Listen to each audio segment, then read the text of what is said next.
live. Om. Yang ini kan buat aja. Ini. Kok beda amat angkanya?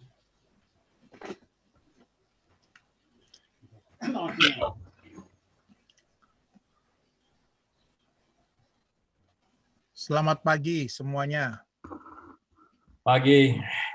Kita akan melanjutkan pembahasan kita dari materi Injil Sinoptik, pertemuan yang kedua. Dalam pertemuan yang pertama, kita sudah mengerti bahwa Injil itu adalah pengabaran. Orang menyampaikan pribadi Yesus kepada orang lain secara lisan. Dan itu berlangsung puluhan tahun. Lalu setelah itu, bagaimana kemudian kita mulai melihat proses terjadinya dari pengabaran secara lisan yang disebut dengan kerigma ataupun pewartaan itu akhirnya tertuang dalam bentuk tulisan. Nah, hari ini kita akan melihat bagaimana proses terjadinya itu dan ada persoalan-persoalan apa setelah itu menjadi tulisan yang disebut dengan persoalan sinoptik. Dalam pertemuan yang pertama kita lebih berbicara tentang apa itu Injil, dari arti Injil, bagaimana perkembangannya dan seterusnya. Nah, sekarang kita sudah mulai akan berfokus pada pengertian sinoptik itu sendiri. Tradisi yang menjadi faktor pembentuk utama peredaksian Injil.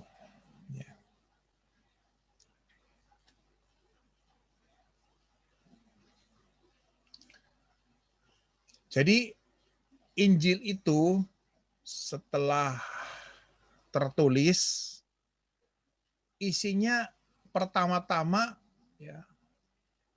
adalah ini, bagian kisah sengsara. Boleh dikatakan bagian ini termuat di dalam keempat Injil. Matius, Markus, Lukas, dan Yohanes. Bahkan bagian ini termasuk adalah penggerak utama sampai akhirnya Injil itu harus ditulis.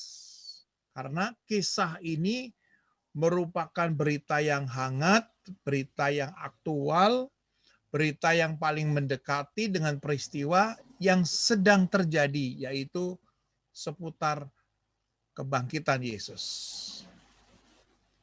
Jadi kisah sengsara itu merupakan kenyataan sejarah di mana Yesus menderita dan akhirnya wafat di atas kayu salib.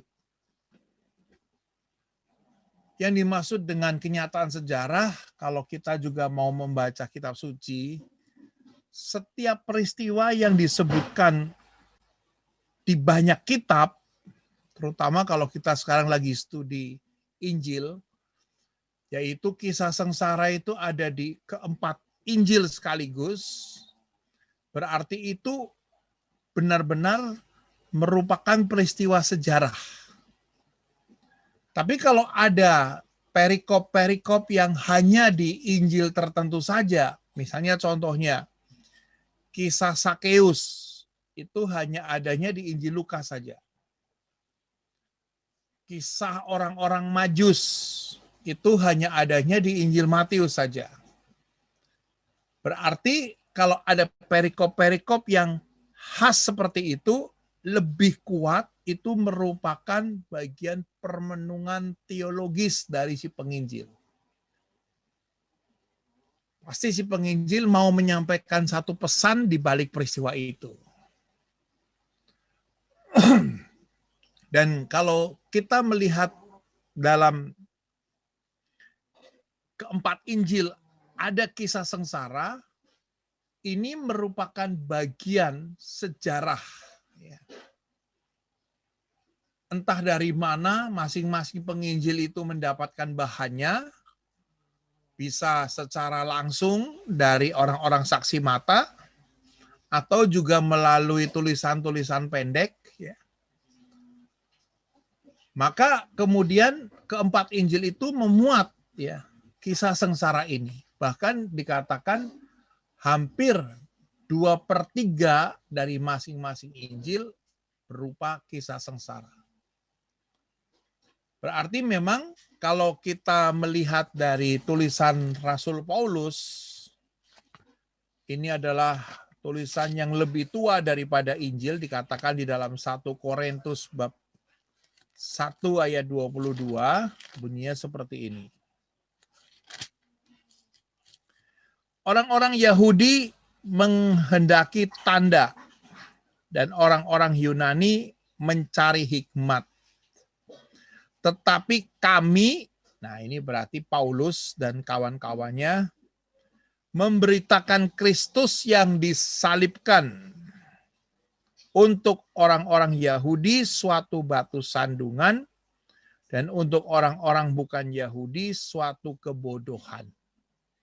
Jadi pada waktu Paulus juga memberitakan atau mewartakan tentang Yesus yang tersalib, itu berhadapan dengan dua realitas yang tidak mendukung.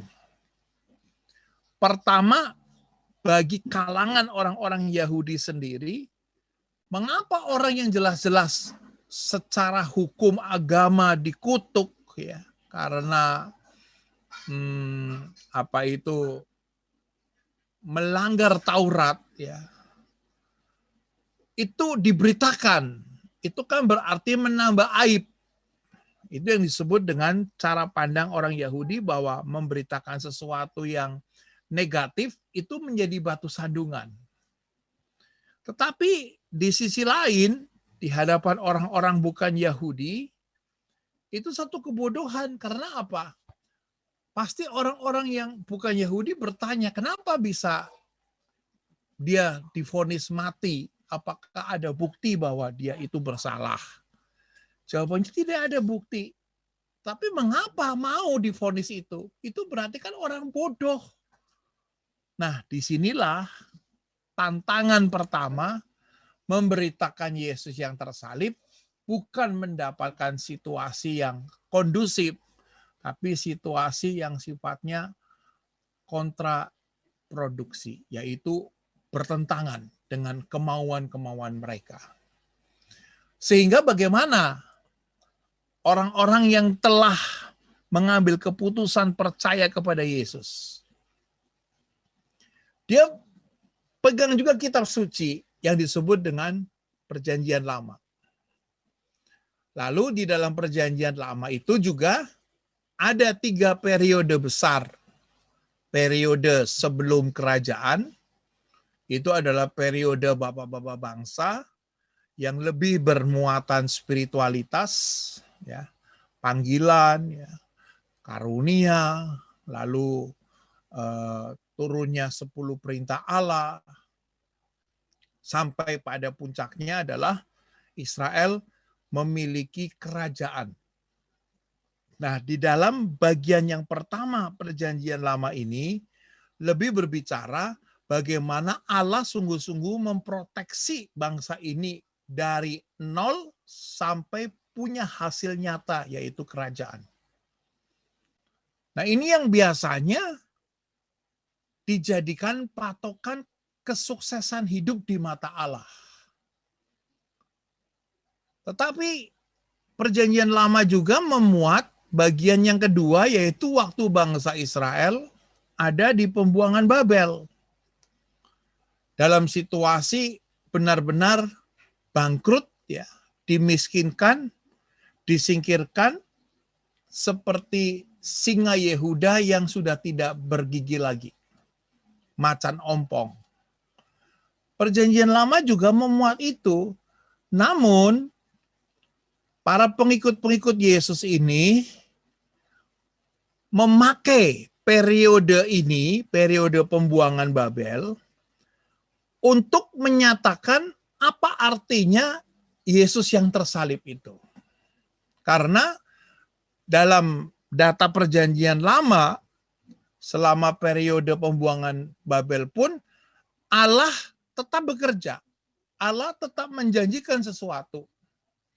Seperti dalam kisah nyanyian hamba Yahweh yang dikumandangkan oleh Nabi Yesaya, bahwa di dalam penderitaan, di dalam dosa-dosa pun, ada sosok yang sungguh-sungguh diurapi oleh Allah, yaitu hamba Yahweh itu. Sehingga dalam periode pembuangan Babel ini, Perjanjian Lama menyebutkan di dalam situasi hidup yang tidak nyaman pun, yang nampaknya menurut ukuran dunia tidak ada Allah di situ, tetapi Allah tetap bekerja. Nah, karena itulah kemudian, Ibu dan Bapak, orang-orang yang percaya kepada Yesus memakai referensi-referensi Perjanjian Lama dari kondisi pembuangan Babel untuk membingkai peristiwa Yesus. Dan ini tidak gampang. Karena kalau kita pun sekarang diperhadapkan dengan kehidupan yang nyata sekarang, kalau kita disuruh milih untuk bersaksi, ada kehidupan di mana Allah begitu menyertai kita sejak kita lahir, ya, sampai akhirnya kita dewasa, sampai akhirnya kita itu punya pekerjaan, ya, punya keluarga, ya, dan seterusnya.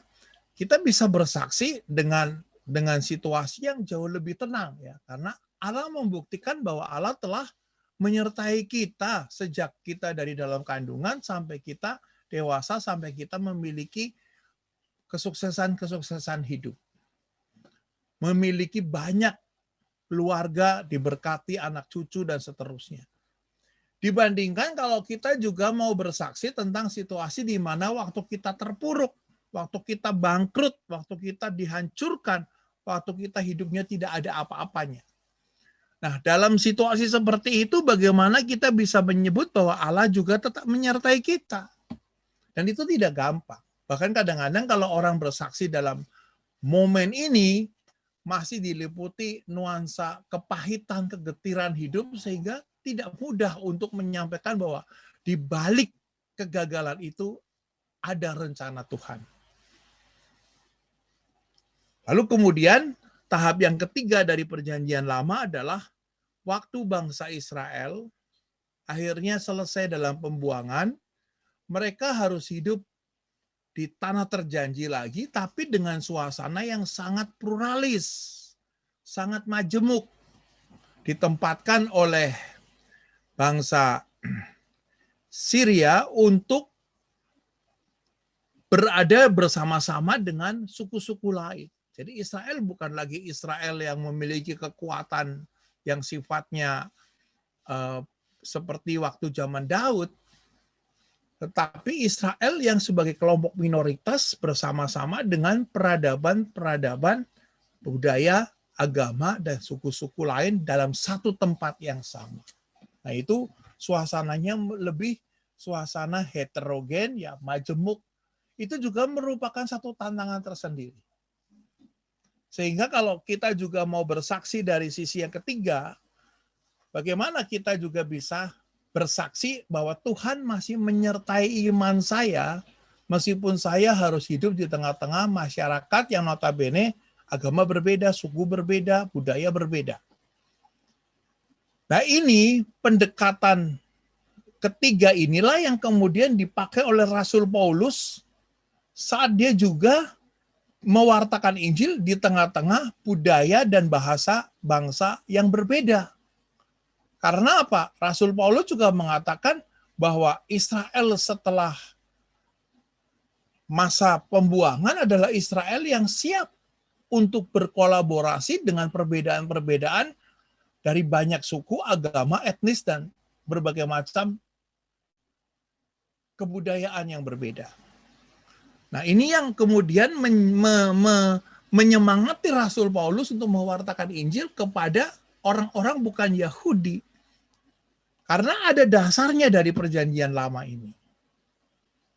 Namun untuk bisa menerangi tentang kisah sengsara yang dalam kacamata orang Yahudi adalah batu sandungan, dan dalam kacamata orang-orang bukan Yahudi adalah kebodohan, orang-orang yang percaya kepada Yesus memakai bingkai, yaitu dekade pembuangan Israel, yaitu saat Israel itu jobless, saat Israel itu gagal. Apa yang harus kita lakukan? Seperti juga Yesus yang gagal, tetapi berdasarkan perjanjian lama tadi, Allah tetap memberikan rahmat dan berkat-Nya. Nah, ini perjuangan yang tidak gampang. Maka kemudian kisah sengsara ini menjadi bagian inti iman yang diwartakan. Jadi kalau kita melihat ini, bahwa kisah sengsara ini juga menjadi titik temu antara Injil Sinoptik dan Injil Yohanes, karena di Injil Yohanes juga memiliki paralel yang sama, ya, tahapan-tahapannya meskipun dengan detail yang masing-masing berbeda. Nah, kalau kita berpegang pada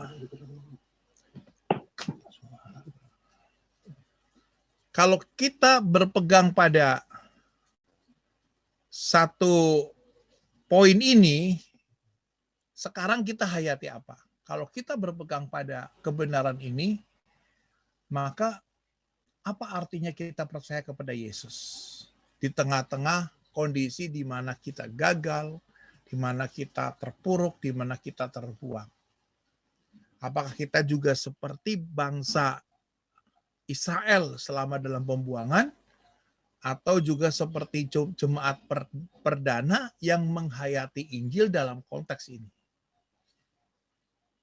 Nah, ini kisah sengsara akhirnya menjadi bagian inti iman yang diwartakan. Jadi, kekristenan itu memilih sesuatu yang paling sulit dan tersulit yang ada di permukaan bumi ini untuk diwartakan sebagai kabar gembira. Jadi jangan pernah mengubah kekristenan itu adalah sesuatu yang tanpa salib, yang semuanya itu serba menyenangkan ataupun menggembirakan. Tapi justru kekristenan yang sejati adalah kekristenan yang siap memanggul salib setiap hari. Karena itulah ada pandangan-pandangan yang tentunya dikembangkan oleh paham Kristen lain tentang teologi kemakmuran dan seterusnya, itu sangat berbeda dengan apa yang dialami oleh semangat Injil ini. Lalu yang kedua, tradisi pembentuk Injil yang kedua adalah kisah-kisah mujizat. Nah, kalau kita tidak teliti dalam menyikapi kelompok kisah-kisah mujizat yang hampir sepertiga Injil Sinoptik, itu memuat kisah mujizat. Mujizat itu ada 4 jenis. Mujizat penyembuhan, mujizat alam, ya, angin ribut diredakan dan seterusnya. Ya, lalu kemudian ada juga mujizat di atas kematian. Itu orang mati bisa hidup lagi. Itu mujizat tentang kematian, penyembuhan, sakit penyakit, ya, dan alam semesta. Dan mujizat yang terjadi untuk perubahan dalam diri sendiri. Seperti perwira Kapernaum, ya, yang kemudian akhirnya dia percaya melihat anaknya yang disembuhkan oleh Yesus. Lalu kepala rumah ibadat, yaitu Yairus, yang juga akhirnya percaya bahwa anaknya disembuhkan oleh Yesus. Tapi pribadinya juga dirubah. Nah, kadang-kadang kalau kita tidak memahami bagian kisah mujizat, kita terjebak dengan ungkapan lahiriah dari perikop itu. Seolah-olah penyembuhan itu yang menjadi tujuan. Pengusiran setan itu adalah jenis mujizat yang keempat, ya. Menguasai atas segala pengaruh-pengaruh jahat, ya. Sehingga akhirnya orang terjebak dengan gaya eksorsisme, ya, penyembuhan, lalu kemudian tentang alam itu belum ada yang berani ya untuk menghadirkan saya punya mujizat untuk mengusir alam semesta ini seperti angin ribut dan seterusnya. Kalau memang ada, maka inilah saatnya kita tampilkan dalam suasana pandemi seperti ini. Tapi belum ada yang ekstrim seperti itu. Tapi yang penyembuhan, pengusiran setan, ya itu hampir ya sudah mengejala di mana-mana.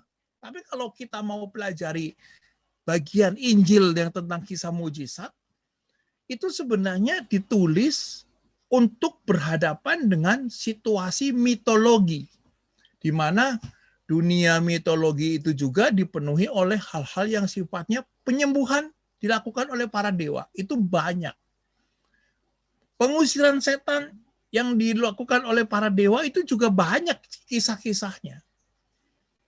Dan bahkan seperti ada satu dewa yang lahir dari kepala ayahnya.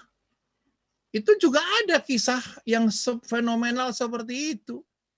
Jadi bagaimana kekristenan yang sedang berada dalam hamparan dunia politeisme dengan pengaruh mitologi ini mencoba untuk mewartakan Yesus dalam kemasan mujizat, tapi sebenarnya mereka begitu sangat hati-hati. Jadi bukan tujuannya untuk menampilkan penyembuhan sebagai penyembuhan, pengusiran setan sebagai pengusiran setan, atau peristiwa alam sebagai peristiwa yang sungguh-sungguh luar biasa, seperti juga mitologi itu banyak sekali yang menceritakan dewa-dewi yang bisa menguasai laut, menguasai daratan, menguasai langit. Itu mitologi seperti itu. Namun kalau nanti kita belajar secara khusus tentang bagian mujizat, di balik perikop-perikop mujizat, penginjil hendak mau menunjukkan bukan peristiwanya yang diwartakan, tetapi di balik peristiwa itu ada kuasa, yaitu kuasa sabda. Nah, ini sangat hati-hati. Karena apa? Mengapa Injil juga begitu sedikit berbicara tentang peranan Santa Perawan Maria? Karena di dalam mitologi dewa-dewi itu peranan ibu dewa itu sangat dominan. Supaya dalam situasi ini tidak istilahnya terkontaminasi dengan warna mitologi bagaimana. Disebutkannya peranan Maria sebagai ibu Yesus dengan konteks ibu dari para dewa yang juga sangat marak dalam dunia mitologi. Jadi, misalnya contohnya, kalau kita pelajari kisah mujizat, itu lebih intinya pada bagaimana orang-orang yang ada dalam kisah itu percaya kepada sabda Yesus, bukan percaya pada kuasa yang ditampilkan. Dalam Injil Yohanes jelas, waktu air berubah menjadi anggur, bukan proses bagaimana air itu menjadi anggurnya, tapi bagaimana para pelayan itu melakukan apa yang Yesus katakan. Dalam proses penyembuhan juga sama dalam Injil Sinoptik. Bagaimana Yesus mengatakan bahwa anakmu sembuh meskipun jaraknya 14 mil kepada perwira Kapernaum itu. Anakmu sembuh. Nah, perwira itu sangat percaya dengan perkataan Yesus. Sehingga dikatakan oleh perwira itu, aku percaya dengan perkataanmu. Karena aku pun kata-katanya punya kuasa terhadap bawahan saya. Apalagi kamu, kata-katanya lebih daripada kata-kataku. Sehingga disitulah Yang mau ditampilkan yaitu peranan sabda, bukan peristiwa-peristiwanya. Dan kalau kita berpegang pada posisi ini, maka kisah mujizat pun menjadi tetap aktual sampai hari ini untuk memberitakan sabda-sabda Yesus. Bukan untuk menjual sensasi dan fenomena-fenomena peristiwa-peristiwa yang nampaknya spektakuler. Orang lupa, ya, dikejar penyembuhannya, tetapi dilupakan sabdanya. Maka di sini penuh hati-hati. Nah, ini kemudian ditampilkan juga di dalam Injil, karena ini satu kebutuhan yang sangat aktual pada waktu itu, yaitu menghadapi dunia mitologi. Lalu unsur yang ketiga adalah perumpamaan-perumpamaan. Ini juga berkaitan dengan isi dari ajaran Yesus tentang Allah yang meraja di dalam hati setiap manusia. Untuk bisa menanamkan pemahaman Allah yang meraja dalam diri manusia secara pribadi, itu butuh waktu. Karena apa? Orang-orang Yahudi sendiri yang menjadi Kristen, itu sudah terlalu lama mengatakan Allah itu merajanya di bait Allah saja di Yerusalem. Nggak mungkin bisa bertahta di dalam pribadi orang, karena pribadi orang itu penuh dengan dosa, penuh dengan segala cacat celah. Bagaimana mungkin Allah itu bisa meraja di dalam kehidupan manusia secara pribadi. Demikian juga di dalam agama dewa-dewi atau mitologi juga mengatakan bahwa kekuasaan itu adalah kekuasaan yang kosmik. Tidak mungkin seseorang itu memiliki kekuatan kecuali dirasuk, ya, kecuali dikuasai. Nah, dalam pendekatan seperti inilah betapa sulitnya untuk mengatakan Allah bisa loh bertahta di dalam pribadi manusia. Itu nggak gampang. Pada saat orang yang sudah terlalu kuat konsepnya bahwa Allah itu hanya bertatanya ya di tempat sembahyang. Nah, mungkin tanpa disadari sampai hari ini juga kita masih membawa nuansa ini. Ya, pada saat di gereja kita suci. Begitu keluar halaman gereja sudah tidak suci lagi karena Allah hanya bertatanya di sekitar gereja saja. Tapi begitu di pasar kita tidak suci lagi. Bahwa pemahaman ini kemudian dijelaskan melalui perumpamaan. Dan dalam perumpamaan ini juga dengan sabarnya penginjil mengangkat kisah-kisah proses. Ya. Kerajaan Allah itu bukan tiba-tiba langsung jadi. Dimulai dari benih yang kecil, ya, yang tidak berarti apa-apa, sampai akhirnya benih itu besar, dan burung-burung pun bertengger di atas dahan-dahan pohon itu.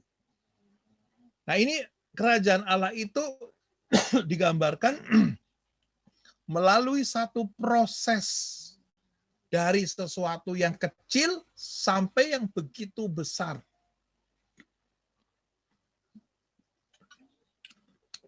Maka ini dalam Injil diceritakan bagaimana dinamikanya. Para murid pun tidak mengerti maksudnya kerajaan Allah itu apa dalam bentuk perumpamaan melalui dunia pertanian, ya, atau bahkan melalui dunia peternakan. Sementara mereka secara nyata bukan petani, bukan peternak, tapi nelayan.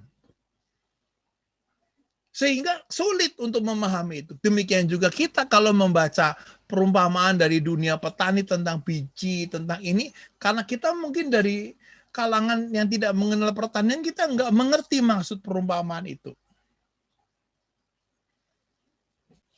Nah, sangat sedikit ya Yesus mengangkat perumpamaan tentang nelayan. Karena pada waktu itu, kehidupan nelayan adalah kehidupan inovatif, ya. Orang yang urban, ya, dari Galilea stay di Kapernaum untuk menyambung hidup dengan suasana yang tentunya serba baru, Tapi Yesus masuk ke dalam dunia para murid, naik ke atas perahunya, lalu Yesus mengatakan, tebarkan jalamu ke tempat yang dalam, dan seterusnya. Lalu unsur yang keempat adalah menyangkut asal-usul. Ini termasuk bagian yang mudah. Pada waktu Injil ini ditulis, terutama nanti Injil Matius dan Injil Lukas, dunia yang dihadapi ingin mendapatkan kejelasan tentang jati diri Yesus. Sehingga perlu ditampilkan masa kanak-kanak Yesus. Karena kondisi Matius dan Lukas membutuhkan itu. Oleh karena itulah, kisah mengenai asal-usul Yesus itu ditambahkan setelah kisah sengsara, setelah mujizat, setelah perumpamaan itu ada, bahannya cukup lengkap, lalu ini ditempatkan di bagian depan. Dan Injil Markus tidak memuat kisah kanak-kanak Yesus yang terdiri dari kelahiran Yesus sampai Yesus usia 12 tahun. Di dalam Injil Lukas bab 1 sampai dengan 2 dan di Matius bab 1 ya, sampai dengan bab 2 juga itu memuat bagaimana Yesus dan masa kanak-kanak itu ditambahkan kemudian. Lalu yang kelima adalah menyangkut sabda-sabda.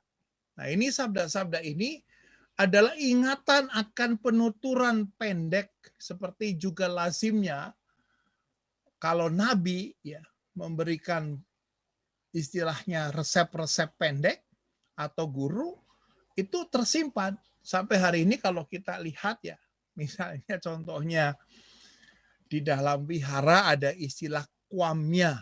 Nah, itu adalah perikop-perikop kecil dari sang nabi. Lalu kalau kita datang ke wihara minta peruntungan atau nasib saya bagaimana, lalu mengambil salah satu ayat ya, penggalan dari cuplikan menurut nabi ini kita harus bagaimana.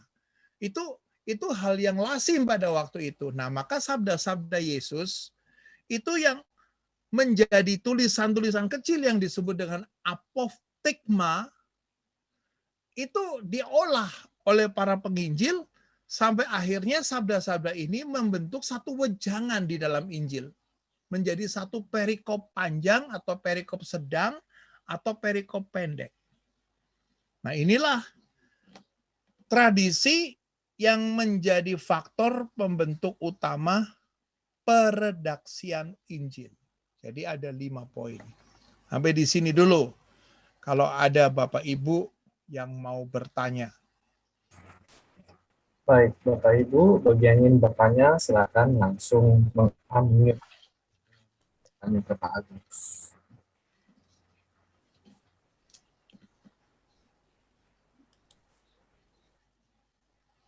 Pak Agus, saya mau tanya Pak. Yang tadi di kisah-kisah mujizat Pak ya, itu kan ada nomor 1 kesembuhan. Yang kedua alam semesta, ketiga kematian. Nah yang keempat itu apa Pak ya? Pengusiran setan. Pengusiran setan ya Pak ya? Iya. Kasih Pak. Nah, Pak, terus lalu yang di sabda-sabda Yesus, contohnya apa itu Pak ya? Contohnya, akulah gembala yang baik. Itu apoftigma murni. Tapi kemudian kata-kata akulah gembala yang baik ditempatkan dalam satu kisah, satu perikop oleh si penginjil. Awalnya penginjil menerima resep kecil aja, akulah gembala yang baik. Akulah anak Allah. Lalu kemudian dikemas dalam satu perikop. Jadi waktu Yesus mengajar, ya, oh dia itu anak Allah seperti ini. Ibu bapak kan saya mengajar nih. Lalu pasti coret-coret dong di bukunya. Ada tulisan-tulisan kecil. Nah, kalau tulisan-tulisan kecil ini dikumpulkan itu menjadi satu apotigma. Tapi kalau pada saat nanti saya mau menyusun, ini peserta Injil Sinoptik itu tulisannya seperti apa, nggak mungkin tulisan itu ditempel-tempel begitu saja. Saya harus kasih ya kalimat penghubungnya, ya kan, kalimat nyambungnya sehingga menjadi satu perikop. Nah, untuk mengetahui, Ibu Bapak, di mana letaknya sabda-sabda Yesus yang asli, itu sulit. Karena apa? Kalau kita hanya bermodal kitab suci terjemahan, nggak mungkin ketemu. Dan kalau toh kita bisa menguasai bahasa aslinya, bahasa Yunani, itu juga sudah sangat sulit untuk dicari, oh ini yang asli kata-kata Yesus. Tetapi para penafsir bisa mendeteksi perikop ini sebenarnya intinya ini. Seperti misalnya ibu-ibu ya, yang sudah mulai mahir merasakan masakan, misalnya mengecap masakan, ini pedesnya itu bukan karena sambal ini, tapi ini karena merica. Itu kepekaan tersendiri. Lalu mericanya terlalu banyak atau terlalu sedikit, itu bisa dirasakan. Kalau yang bapak-bapak sih cukup hanya merasakan garamnya terlalu banyak atau enggak. Tapi kalau sampai detail ya, ini pakai minyak wijen atau pakai minyak jelantah atau pakai minyak apa, itu yang ahli masak tahu. Ini margarinnya margarin yang murah atau yang mahal, ngerti ini. Nastarnya dibuat dari margarin yang mana, ngerti. Tapi kalau yang nggak ngerti, enak nggak? Enak. Kenyang nggak? Kenyang. Selesai. Tapi kalau orang yang mulai ngerti, mulai bisa membongkar, oh ini margarinnya bukan margarin biasa ini. Iyalah, saya impor dari Belanda kok, pantesan. Enak. Ya kan? Nah, itu kepekaan seperti itu. Sehingga kalau nanti para ahli juga akhirnya mulai menelusuri perikop ini, bisa ketemu mana yang bagian inti dari perikop itu yang merupakan apotigma itu. Tapi setidaknya dalam kursus ini kita tahu, oh ternyata perikop itu juga prosesnya terjadi seperti itu. Gitu, Nina. Dan lagi yang ingin bertanya, ya. Berikutnya, bagi Bapak Ibu yang ingin bertanya, silakan. Saya mau bertanya Silakan, Ibu Rini. mengenai perumpamaan Pak Agus. Ya. Ya, ini kan dikatakan bahwa kerajaan Allah itu dalam pribadi manusia itu sendiri. Nah, ini contohnya bagaimana nih Pak secara aktualnya? Ya. Orang-orang Yahudi itu terlalu lama diajarkan Allah itu hanya adanya di bait Allah. Sehingga kalau orang mau masuk ke bait Allah harus suci. Tanda-tanda suci, tidak boleh cacat. Tidak boleh mandul. Dan tidak boleh miskin. Kalau cacat gak boleh masuk. Kalau mandul, aib. Karena di situ tempat suci. Ya kan? Nah, ini pendidikan ini begitu kuat.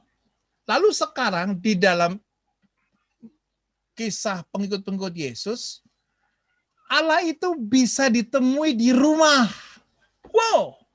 Contohnya, Maria mendapatkan kabar gembira dari malaikat Gabriel di rumah. Sementara Zakaria di bait Allah. Itu bagaimana Lukas mau mencoba menghantar proses peralihan dari bait Allah ke dalam rumah. Nggak gampang. Dalam Injil pun masih ada pergumulan itu. Marta dan Maria. Maria duduk di kaki Yesus, sedangkan Marta sibuk di dapur. Ya. Karena Marta nggak ngerti kalau yang kudus juga sedang bertata di rumah. Pikirnya, ya dia tamu biasa. Nah itu nggak gampang untuk memahami proses bahwa ada yang kudus mendatangi rumah. Dan dalam perjanjian lama pun ada waktu Abraham dan Sarah tiba-tiba didatangi oleh malaikat, lalu malaikat itu ngomong bahwa tahun depan istri kamu akan melahirkan. Lalu Sarah dari belakang dapur ketawa. Nggak percaya kalau sesuatu yang kudus tiba-tiba muncul di rumah. Nah itu Injil mulai membawa ke dalam situasi dalam kerajaan Allah itu di rumah ya. Sampai akhirnya Maria bergumul bagaimana hal itu bisa terjadi. Tapi akhirnya dia mengatakan aku ini hamba Tuhan. Artinya Maria juga tidak mengerti konsep bahwa ada sesuatu yang kudus ada di dalam dirinya. Dan itu tidak mengerti Maria. Ada sesuatu yang kudus bisa nyata di dalam dirinya. Aku ini hamba Tuhan, terjadilah padaku menurut perkataanmu. Nah itulah sesuatu yang kudus ada di dalam diri manusia, nampak dikisahkan dalam Lukas dalam diri Santa Perawan Maria. Lalu di dalam kisah-kisah yang lain ya seperti perwira Kapernaum ya, yang mencari Yesus sampai akhirnya Yesus bersabda, anakmu sembuh, padahal jaraknya 14 mil. Dan dia percaya. Dan itu berarti sabda itu sudah bertata di dalam dirinya. Para murid yang terus-menerus diajarin tetap nggak nangkep-nangkep. Itu memang satu proses yang tidak mudah. Seperti sekarang gitu. Selama pandemi seperti ini, kita pun belum terlalu mantap ya kalau hanya misa melalui online. Apakah di situ juga Yesus hadir kalau melalui online? Karena kita sudah mulai terkonsep begitu kuat kehadiran Yesus ada di dalam gedung gereja. Sementara ada pandemi seperti ini, kita masih belum bisa sepenuhnya mengatakan beda loh misa online sama offline. Nah, untuk bisa memahami kehadiran Kristus, ya, seperti situasi ini seperti apa? Nah, saudara-saudara kita yang ada di pedalaman, yang setiap minggu belum tentu ikut misa, bahkan setahun mungkin hanya 3 kali misa karena kekurangan imam, mereka mengalami kehadiran Tuhan juga. Meskipun setahun hanya 3 kali misa. Bahkan misa Natal pun dilakukan bulan Maret, karena pastor baru datang ke stasi itu bulan Maret. Mereka masih mengalami juga kehadiran Tuhan. Sementara kita yang tinggal di kota besar, tiap hari boleh ikut misa harian, sekarang di-cut seperti ini, kita masih mengalami kesulitan. Karena begitu kuatnya pemahaman bahwa kehadiran Kristus ada di dalam gedung gereja itu. Padahal kalau kita juga hayati di mana ada 2 atau 3 orang berkumpul di dalam namaku, di situ dia hadir. Nah, itulah satu terobosan yang disebut dengan bagaimana memahami Allah yang bertata di dalam diri kita. Nah, kalau kita bisa mengerti ini, maka kita tidak akan pernah membedakan saya kudus saat di gereja atau saya kudus saat berdoa, tapi saya kudus saat saya masih bernafas dimanapun kita berada. Nah, itu berarti perumpamaan itu sudah berkembang menjadi biji sesawi yang tumbuh subur. Seperti itu, Ibu. Terima kasih sekali, jelas sekali. Ada lagi?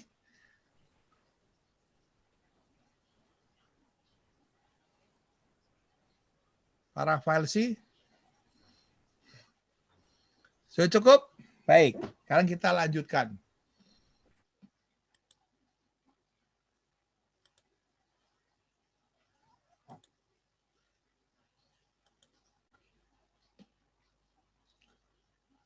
Kita masuk ke tahap berikutnya ya. Mengapa Injil Matius, Markus, dan Lukas begitu mencolok mirip dalam pola dasar dari gaya, isi susunan, dan penggunaan kata-katanya. Ini yang yang akan kita pelajari pada pertemuan hari ini yang disebut dengan sinoptik. Jadi kalau kita sudah selesai ya tahap dari Injil yang terbentuk secara lisan sampai terbentuk secara tertulis, setelah terbentuk secara tertulis, lalu kemudian kita tanya lagi, namanya orang itu kan nggak selesai-selesai bertanya. Nah kalau sudah ada 4 Injil, terutama kita fokus hari ini adalah Injil sinoptik, mengapa Matius, Markus, Lukas itu punya sesuatu yang mirip dari gaya, isi, susunan, penggunaan kata-katanya. Nah, sinoptik ya, itu dari istilah Yunani sinoptikos dengan kata sifatnya sin, opsis ya, sin itu melihat, optes ya, melihat bersama-sama, opsis bersama-sama, serentak, sekilas pandang, cakrawala ya kan, kalau ada kamera dulu istilahnya pakai model cakrawala itu bisa melihat dari ujung gunung sampai ujung gunung. Itu dilihat serentak. Itu arti kata sinoptik dari situ. Sehingga sesuatu yang selanjutnya adalah bisa memandang sekali saja, melihat berbagai unsur yang berbeda-beda. Nah, ini namanya sinoptik. Seperti cakrawala itu kan. Satu kali cepret bisa panorama atau panorama ya. Itu bisa panjang sekali itu. Dulu saya masih ingat kalau punya program panorama itu bisa 4 foto di lem lalu menjadi panjang banget. Nah, itu program panorama. Disambung-sambung akhirnya menjadi panjang dan akhirnya bentuk gunung itu utuh. Tadinya dipotret-potret, kalau kameranya yang bukan kamera yang mahal, harus dipotret 7 kali. Tapi kalau kamera yang mahal hanya 1 kali jepret, dia punya program panorama. Nah ini adalah sinoptik itu seperti ini. Nah, jadi yang dimaksud dengan sinoptik dalam konteks kitab suci adalah teks di dalam konteks. Jadi ada kisah pembaptisan Yesus di dalam Matius, di dalam Lukas, di dalam Markus, atau di dalam Yohanes. Teks di dalam konteks itu sinoptik ini atas salah satu cara bisa menguntungkan kita. Kalau kita misalnya membaca perikop yang sama dari Markus, dari Lukas, dari Matius, dan ada gunanya. Kalau kita membaca dari perikop yang sama, gunanya kisah itu menjadi lebih jelas. Karena apa yang belum dijelaskan di dalam Markus, bisa dijelaskan di dalam Lukas. Bisa diberi contoh di dalam Matius.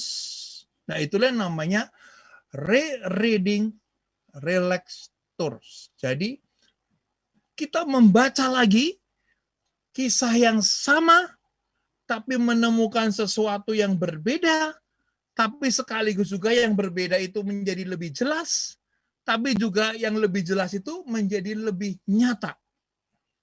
Nah, itulah arti kegunaan ada Injil sinoptik. Salah satu metode ini artinya kita bisa memakai satu disiplin mengkaji reader respon kritik. Jadi bagaimana membaca ya satu perikop dengan cara menentukan koherensi internal suatu teks. Kok kalau kita membaca Injil ya, ada kisah pergandaan roti untuk 4.000 orang dan untuk 5.000 orang. Kok ada pendobelan? Lalu apa bedanya pergandaan roti yang untuk 4.000 sama untuk yang 5.000? Oh, yang 4.000 sisa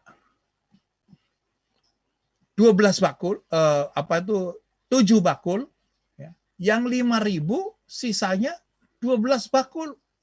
Nah, ini namanya adanya pendobelan, tapi sekaligus ada perbedaan.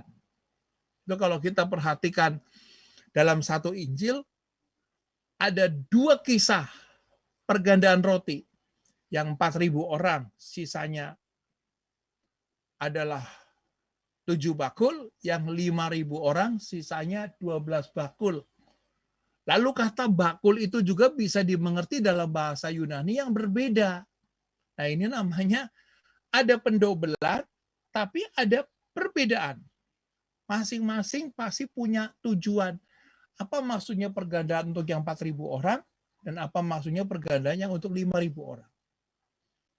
Nah, ini mengkaji seperti ini. Demikian juga kalau kita membaca juga ya kisah dari Perjanjian Lama tentang kelahiran Samuel ya dengan kelahiran Yesus. Itu hampir sama, di mana Hana ya bernazar ya. Oh, bukan kelahiran Yesus, kelahiran Yohanes Pembaptis ya, dengan kelahiran Samuel yang Hana bernazar ya, yang sudah sekian lama disebut wanita itu mandul ya, bernazar.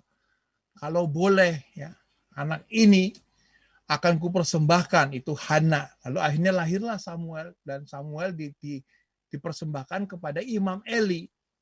Lalu kisah ini dipakai lagi dengan paralelnya, tapi dengan penekanan yang berbeda untuk kelahiran Yohanes Pembaptis. Nah, inilah yang disebut dengan mengkaji reader respon kritik. Dan berusaha menentukan suatu teks Alkitab yang sedekat mungkin dengan aslinya.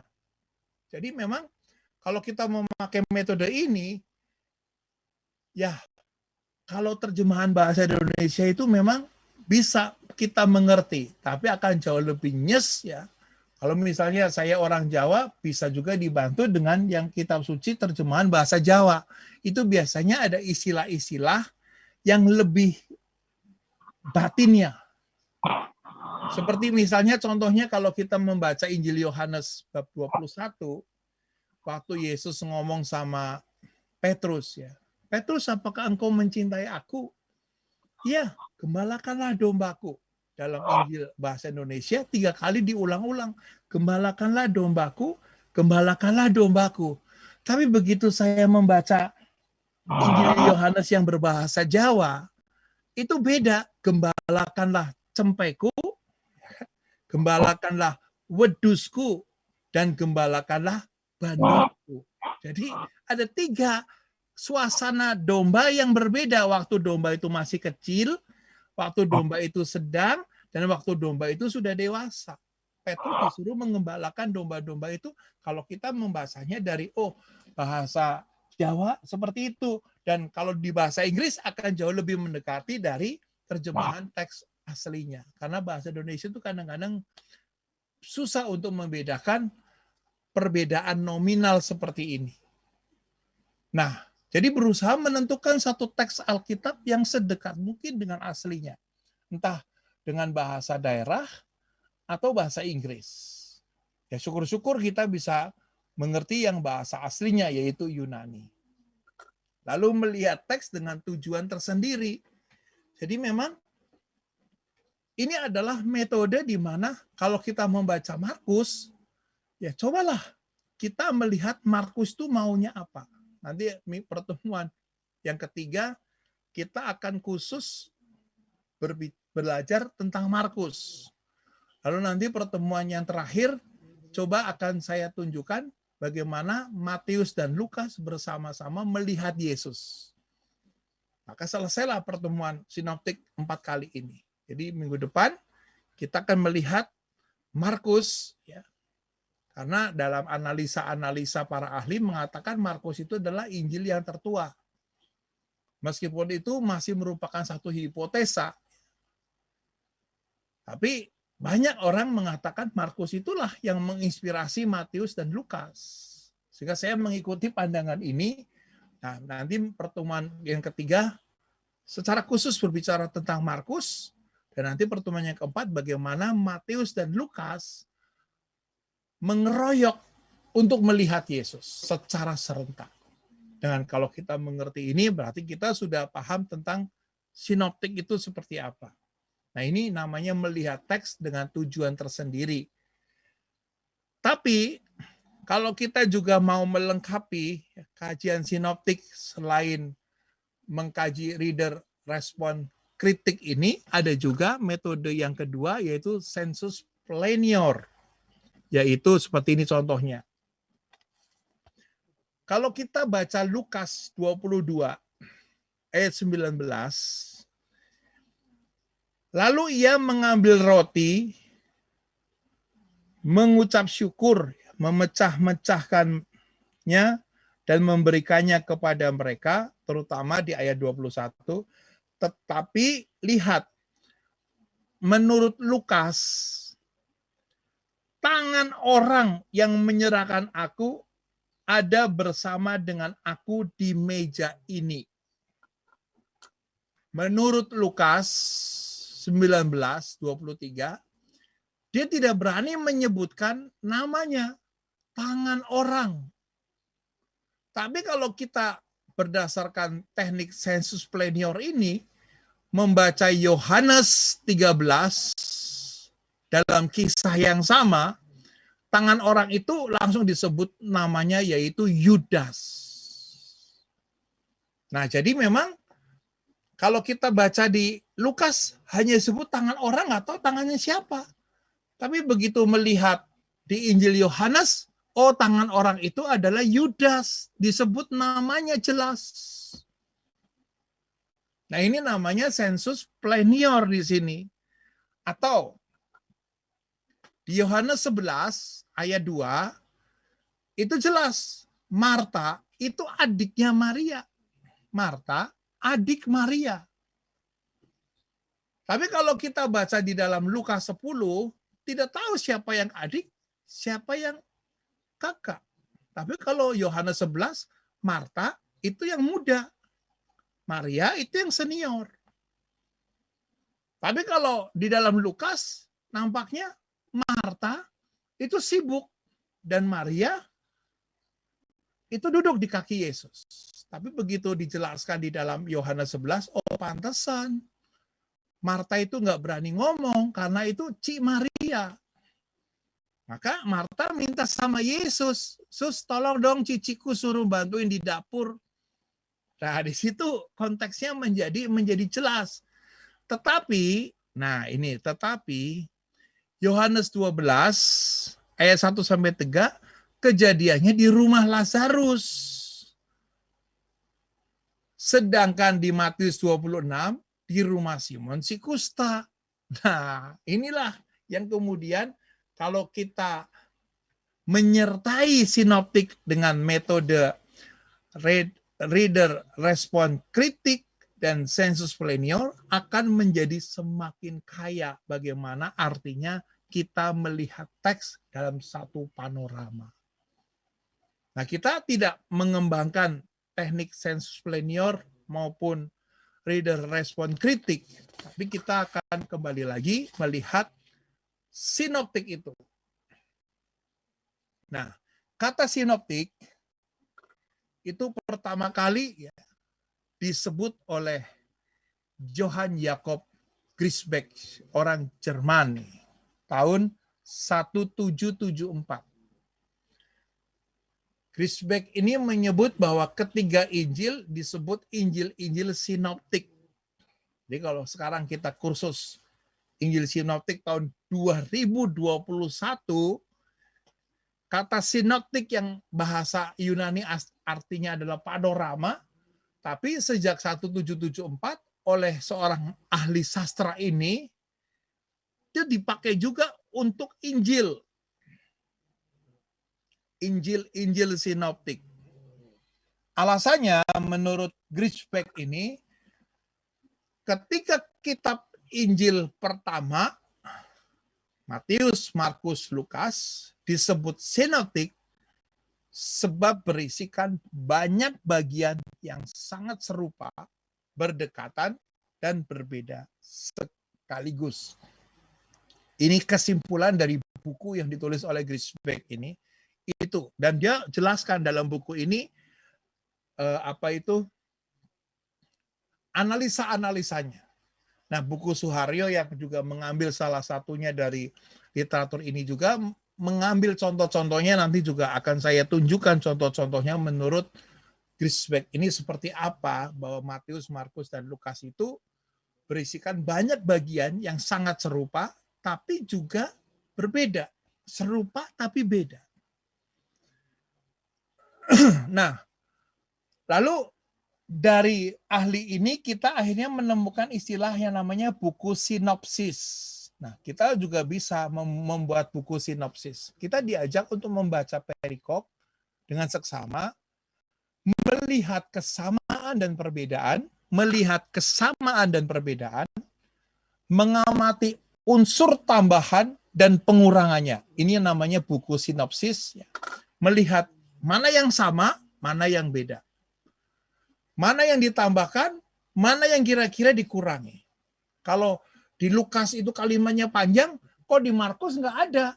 Berarti jangan-jangan Markus mengurangi atau Lukas yang menambahkan. Nah, ini pengamatan dalam sinopsis seperti ini. Bagaimana dapat diterangkan kesamaan dan perbedaan itu serentak? Nah, ini nggak gampang. Ini namanya persoalan yang sangat kompleks dari sinoptik ini. Bagaimana bisa diterangkan kesamaan dan perbedaan itu serentak?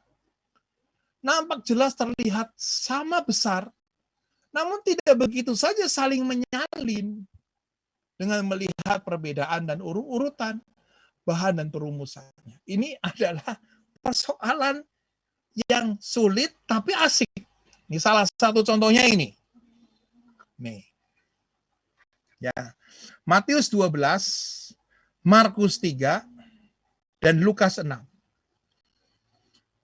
Kalau kita bikin yang namanya buku sinopsis seperti ini, apalagi sekarang sudah pakai komputer, ya lebih mudah. Zaman saya studi ini masih pakai mesin tik, jika harus digunting-gunting di lem, ya ditambah lagi. Sekarang pakai komputer, tinggal sisipin maka ketemu.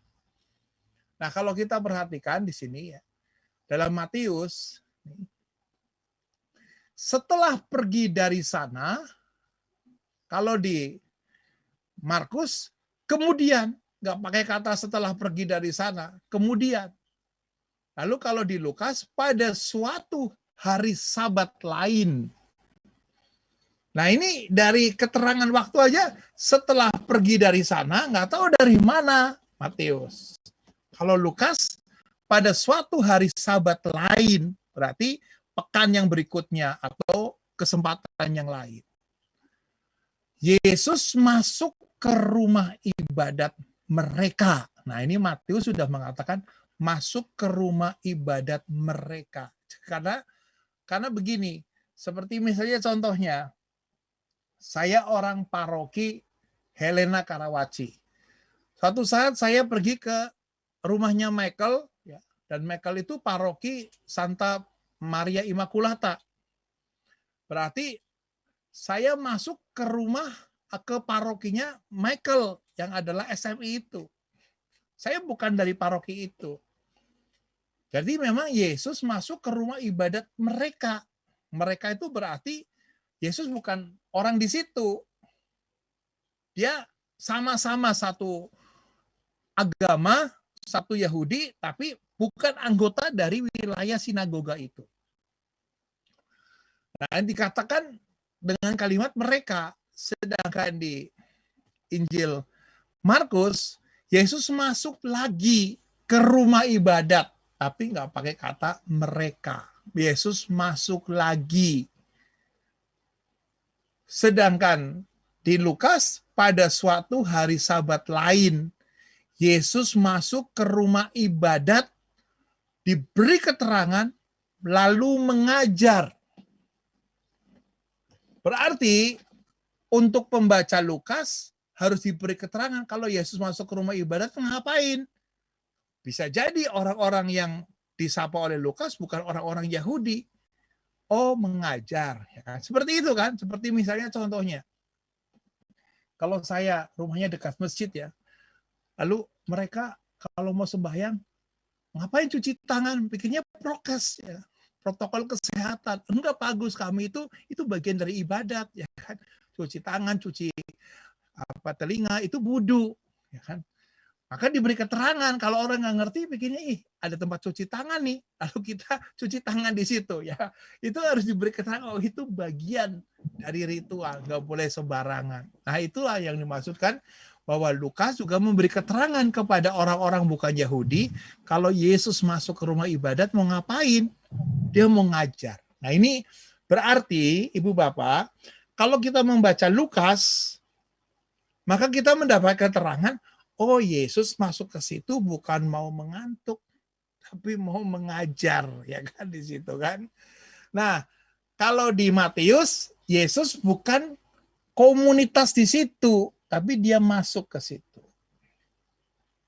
Yesus masuk lagi.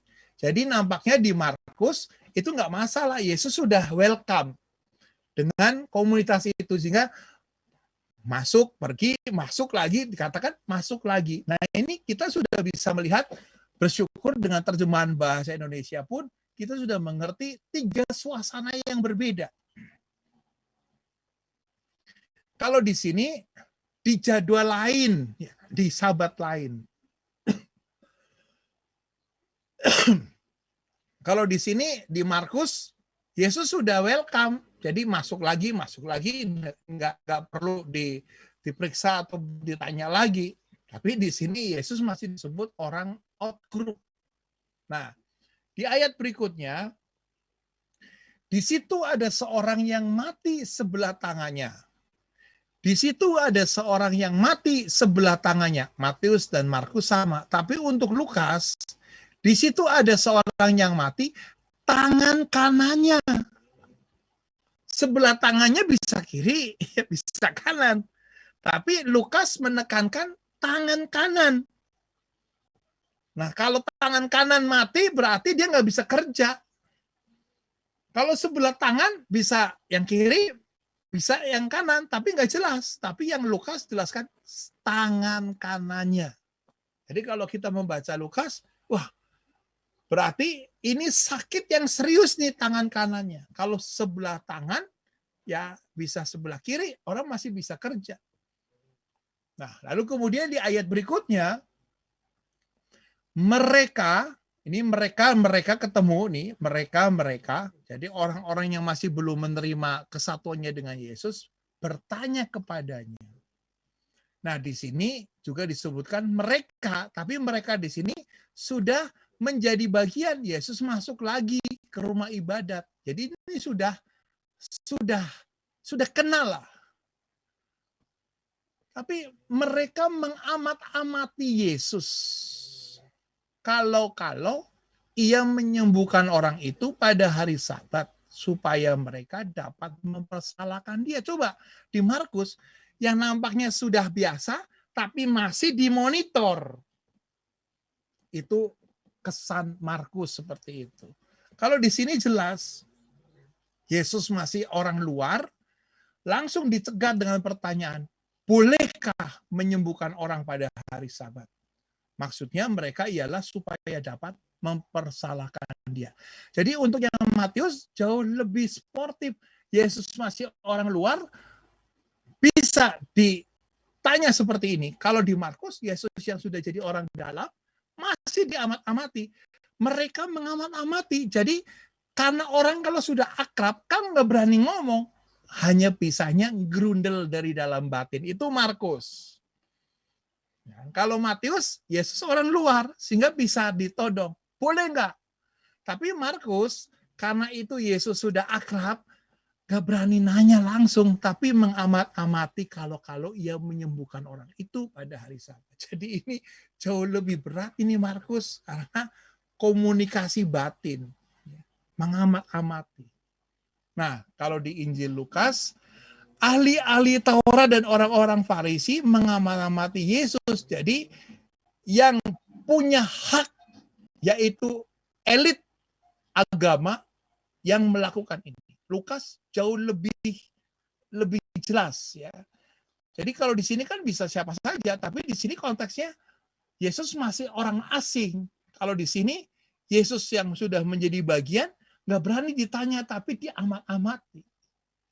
Mengamati Yesus kalau ia menyembuhkan orang pada hari Sabat supaya mereka dapat alasan untuk mempersalahkan dia. Nah, sampai di sini maka ditemukan beberapa pandangan. Ini kita sudah mulai mengerti, ini namanya sinopsis itu seperti ini. Maka kalau kita mau bawa renungan dari Matius ya, atau dari Markus atau dari Lukas dengan perikop yang sama tapi dengan penekanan yang berbeda. Misalnya kalau kita mengambil dari Matius, kadang Ibu Bapak, kita belum tentu diterima dalam satu kelompok begitu saja. Kelompok itu masih mengajukan persyaratan-persyaratan supaya saya bisa diterima dalam kelompok itu. Bagaimana sikap kita pada saat kita diperhadapkan dengan seleksi yang begitu ketat untuk masuk ke dalam komunitas itu? Nah, ini Matius. Kalau di Markus, kadang kita itu tidak tahu kalau orang yang selama ini sudah kompak, sudah welcome, tapi ternyata dia masih mencurigai kita. Kita masih dicurigai. Kita masih dianggap orang yang sepenuhnya belum diterima. Bagaimana sikap kita berhadapan dengan komunitas yang disebut dengan ada sekam, ya, api di dalam sekam. Kita harus bagaimana? Kalau yang di sini jelas tadi di Lukas, kita aktif di mana-mana tapi harus tahu ya, mertua kita ada di rumah kita. Jangan terlalu aktif, nanti mertua kita seperti ahli Taurat dan orang Farisi mengamat-amati kita. Kalau ya, kita itu overdosis di dalam pelayanan, ya kan? Disitulah kita bisa membedakan ya kan nuansa Matius, Markus atau Lukas. Tapi intinya bahwa dari teks ini maka kita bisa ketemukan ada riwayat hidup Yesus yang disajikan oleh ketiga Injil yang pada dasarnya sama. Yesus masuk ke rumah ibadat. Tapi Yesus tampil di daerah Galilea, lalu menempuh perjalanan sampai ke Yerusalem. Kemudian Yesus sebentar lagi tampil di daerah Yudea dan kota Yerusalem, wafat dan bangkit di situ. Semua bahan yang tersedia oleh penulis dipasang dalam kerangka itu. Nah, ini adalah bagian dari sinopsis tadi. Nah, kalau sampai di sini, kalau tadi Ibu Bapak terkesima ya dengan ini, ya, silakan kalau ada yang mau bertanya.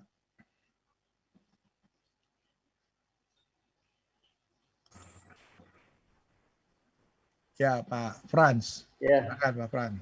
Selamat siang Pak Agus, terima kasih. Kalau saya berpendapat seperti ini bagaimana? Tentunya bukan pendapat murni dari pribadi saya, tapi bercampuran dengan banyak membaca. Kan anggapan saya, ketiga Injil tersebut dikarang dan ditulis pada saat yang berbeda dan tidak saling mengetahui. Kalau berbedanya sih beberapa puluh tahun, tapi tidak saling mengetahui. Dan Roh Kudus bekerja di sini, sehingga pengalaman Markus, penglihatan Markus, intelijensia Markus waktu menulis Injil, seperti itu. Tujuannya seperti itu, misal untuk orang-orang Yahudi sendiri. Matius lain lagi, pengamatannya lain, tujuannya lain, pendidikan latar belakangnya lain, kehidupannya. Yohanes demikian juga. Roh Kudus bekerja, itulah saling melengkapi. Bagaimana Pak, menurut Pak Agus? Ya, intinya memang sekarang kita sudah terima 4 Injil. Suka nggak suka itu bagian dari kitab suci. Lalu tugas kita adalah sekarang, bagaimana sih akhirnya keempat itu terjadi? Maka salah satu pendapat dari Pak Frans seperti itu. Ya kan? Namun apapun yang nanti akan saya terangkan ini adalah satu hipotesa, bukan kesimpulan mutlak. Ya kan? Itu hipotesa, seperti contohnya. Ya kan? Misalnya, saya orang yang baru ke Jogja, lalu disediakan gudeg. Nah, saya pikir ini nangka busuk kok disajikan bagaimana? Caranya ini bagaimana? Seperti misalnya ya, waktu saya ke Solo juga belum bisa membedakan mana sambal pecel, mana sambal gado-gado. Ya kan? Ini gado-gado loh. Ini pecel loh, bedanya apa? Sama kok, sepintas. Bumbunya kacang sama, tapi bedanya apa? Pecel sama gado-gado bedanya apa? Bedanya goda-goda aja. Nyobain pecel iya, gado-gado iya, ya kan?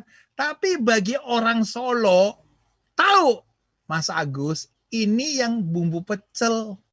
Ini yang bumbu gado-gado. Kalau saya, tapi misalnya, racikannya, kalau sayurnya ini saya bisa ngambil yang bumbu gado-gado, padahal itu sebenarnya bumbu pecel. Bisa campur aduk seperti itu. Namanya baru pemula tinggal di Solo. Tapi kalau sudah puluhan tahun, bisa ngerti. Oh ini pecel, ini gado-gado. Tapi kalau kemudian bumbu itu tinggal sedikit, dipanasin jadi satu. Kita bisa bedain nggak? Oh ini unsur pecel, oh ini unsur gado-gado. Bisa nggak kalau yang bisa bedain? Luar biasa. Oh ini kacangnya gado-gado, ini kacangnya pecel, bisa nggak bedain seperti itu? Nah, ini luar biasa. Makanya kalau saya bukan orang Solo bisa menghipotesakan kira-kira ini pecel, kira-kira ini bumbu gado-gado. Ini sekarang di kulkas saya juga ada 2 jenis. Tapi kapan kalau saya sayurnya seperti ini yang saya cairkan atau itu, yang penting intinya sama, ada kuah itu. Tapi bagi yang salah Pak Agus, kalau ada wortel, ada ini, yang ini, jangan yang itu, keliru terus. Ya kan? Nah itu seperti itu Pak. Maka sekarang ya tadi Griesbeck mengatakan ya memang ada sinoptik.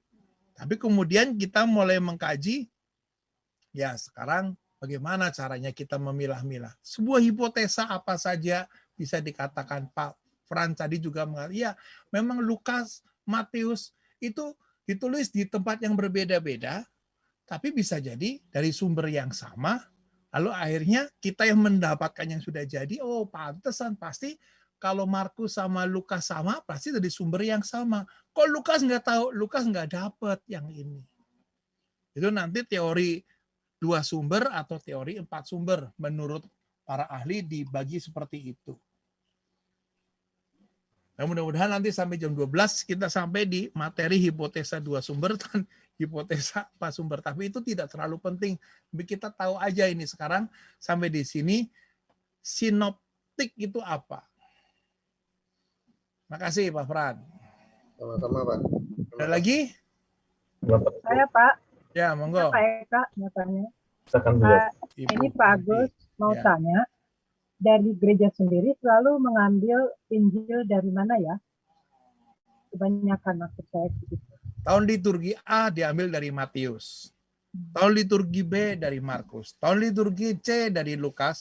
Sedangkan Injil Yohanes ada di ketiga tahun itu. Terutama di seperti hari masa Paskah itu banyak diambil dari Injil Yohanes. Injil Yohanes masuk ke tahun A, tahun B, tahun C. Jadi kalau orang Katolik ya mau membaca kitab suci secara keseluruhan dari Kejadian sampai Wahyu, kalau 3 tahun ikut misa tanpa absen.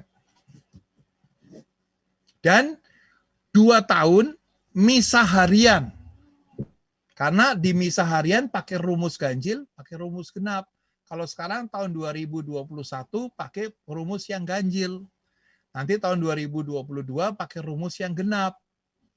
Jadi 3 tahun berturut-turut ikut misa, tahun liturgi A, tahun liturgi B, tahun liturgi C, dan 2 tahun ikut misa harian, dan 1 tahun ibadat brevir.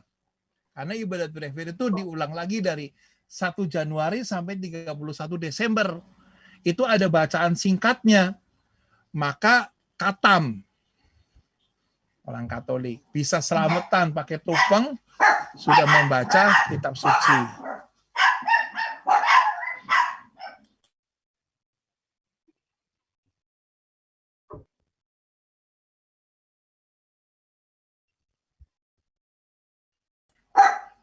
Tukang sayur lewat datang. Tapi belajarnya tidak perlu 3 tahun, Pak ya. Kalau caranya begitu. Ya, belajar kitab suci itu relatif. Untuk blok B 4 kali pertemuan lulus semua sinoptik. Amin. Ya kan? Jadi belajar kitab suci itu ya relatif ya. 1 menit juga itu sudah lumayan. Yang Pastor Tom Yakob 40 tahun pun mengatakan, aku belum tahu apa-apa. 40 tahun loh dia menjadi pengajar. Kesimpulannya, bagaimana Pater? Aku masih bodoh. Nah itu Tom Yakob. Jadi memang seperti ibu-ibu kalau sudah bisa goreng kerupuk, itu berarti bisa masak. Ukurannya goreng kerupuk, bentuknya seperti apa? Merahnya, gosongnya, itu sulit loh. Itu kadar minyaknya, ya kan, apinya, semuanya. Betul, betul. Ya kan? Jadi tesnya itu kalau goreng kerupuk bagaimana? Nah, seperti kita bisa membedakan tadi. Ini bumbu pecel atau bumbu gado-gado, susah Pak. Puluhan tahun saya nggak bisa bedain. Apalagi kalau sudah sisanya dua-duanya dicampur jadi satu, dipanasin.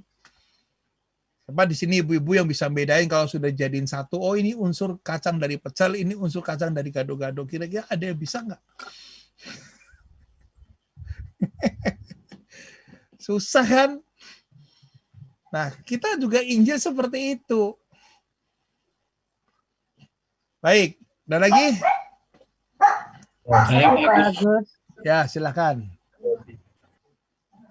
Pak Agus, Ya, eh, Pak Robi ya. ya saya menyadari bahwa untuk penulisan kisah 3 Injil ini dalam sinoptik, yakni mungkin dengan bahasa sastranya yang berbeda lah, sesuai dengan mungkin tempat atau di mana para penginjil menulis surat Injil ini di dalam kitab. Di dalam 3 sinoptik ini, apakah tadi Pak Agus telah menyinggung penekanan-penekanan? Nah, mungkin saya bisa lebih terus lagi Pak untuk dalam homili. Nah, dari Matius, Markus, dan Lukas, nah itu ada penekanan-penekanan yang memang ada perbedaan di dalam hal ini. Nah, secara global ini seperti apa Pak Agus, bisa dijelaskan untuk menjadi dasar penafsiran bagi kita khususnya untuk awam ini. Terima kasih Pak Agus. Terima kasih Pak Robi. Pak Robi prodiakon ya? Ya. Robi Pak Agus. Iya, Pak Robi prodiakon kan? Kalau tadi baru masuk ya, ini. okay. Jadi memang nanti akan saya tadi kan kita sudah tunjukkan bagan sinopsis. Ini ada lagi, ya kan? Intinya Pak Bobi ya, kalau itu munculnya di Lukas saja seperti tadi ya, di Lukas 6 Yesus mengajar, sedangkan di Markus dan Matius tidak muncul kata mengajar. Maka yang menjadi milik Lukas itu mengajar yang harus ditekankan. Jadi kalau kita mau mengambil renungannya dari Lukas, ya penekanannya Yesus yang mengajar. Itu baru sisi bentuk. Nanti akan kita lihat dari ungkapan teologinya di perikop yang berikutnya yang saya akan kasih contoh.